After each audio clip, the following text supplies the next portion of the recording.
if you're consciously manifesting something and you just feel like everything is going wrong, everything's falling apart, the opposite's happening, and you're sitting there going, am I doing something right? And you're looking at all these different videos and trying to find out more information. What I want you to do instead is look at what's happening, the things that are falling apart, or the opposite, blah, blah, blah. Just look at that and see that as, you know, the saying, one door closes, another door opens. Or I think the saying I say is, things fall apart so better things can come together. So what I want you to do is look at these things that are happening that you feel like are so bad, and the opposite, and things aren't shifting, and tell yourself, like, it's almost like the crumbling of your old reality, the crumbling of your old self. So see that as just everything's dissolving, making room, making way for the new you, the new version of you, and the reality that you're manifesting. Because you can't go wrong when it comes to consciously manifesting, because we're always manifesting. So it's not a case of you're doing something wrong. It's just how you perceive things. You know, like when I do coaching with people, they always ask me, but how do I deal with the 3D? Like, how do I go about the 3D? And I say the same thing. It doesn't really matter what you're doing in the 3D, as long as you're not reacting and dwelling. It doesn't really matter, you know. So for example, if someone's manifesting a specific person and they want commitment from this person, and right now they're not getting the commitment, but they're getting them around to spend the evenings together, I don't know, and they're like, that's not what I want, can I still go around there and see them, or do I have to cut them off? And I say, it doesn't matter what you do either way. It's what you think about what you're doing either way, if that makes sense. So you could still go around there and see them and have your internal story as, we're in a committed relationship.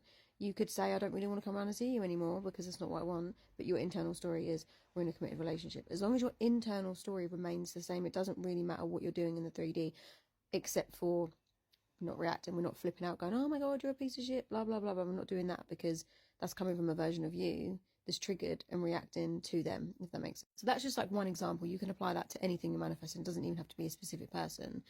But don't see what's going on as like you're doing something wrong or it's bad. Just see it as it's the old reality dissolving, making way for your new story. And as long as you're persisting in your new story, you're going to get what you want. That's what you have to understand. As long as you persist in it, you might not see movement.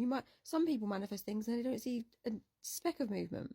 Some people might do, some people don't. It doesn't matter. All that matters, the only thing that matters, is that you remain faithful to your assumption and you persist in that assumption until it hardens into fact, just like Neville Goddard teaches. Your subconscious mind isn't going, oh, well, you know, you're focusing on this bad thing that happened today, so you're doing something wrong, fuck you, blah, blah, blah. No, it's just giving you what you're feeding it. So yeah, you might be aware of what's going on. Give it good meaning, perceive it differently, don't stress about it, don't worry about it.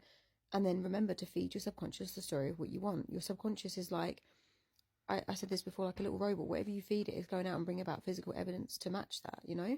So don't beat yourself up, don't stress.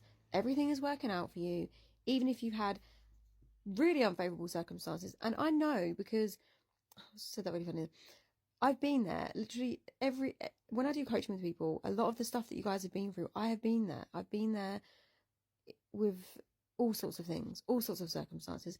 But I cannot stress this enough. When we say circumstances don't matter, they really don't matter. Because what you got to think about, the more you go on about your circumstance, you're focusing on it. You're telling your subconscious mind, this is what I'm focused on, this is what I want more of. And it's obviously not what you want more of. Okay, so that's just, if you can just remember that one thing, what you're focused on, you're telling your subconscious, I want more of this. So if you're complaining to your friends like, oh, my SP is this, he's that, you're literally telling your subconscious, I want more of this, I want more of this, I want more of this. So whenever you notice yourself doing that, ask yourself, is this the story I want to feed my subconscious? I know it can easily be done, because sometimes, and I know from experience, going back to, you know, going back to what our brain knows and what we're used to, whether it's good or bad treatment, whether it's good or bad, whatever, it's like a comfort. It might not be what's good for us, but it's like a comfort. It's easy to slip back into the old habits and the old ways, you know, but you have to keep going. You have to keep persisting, and I know you can do it.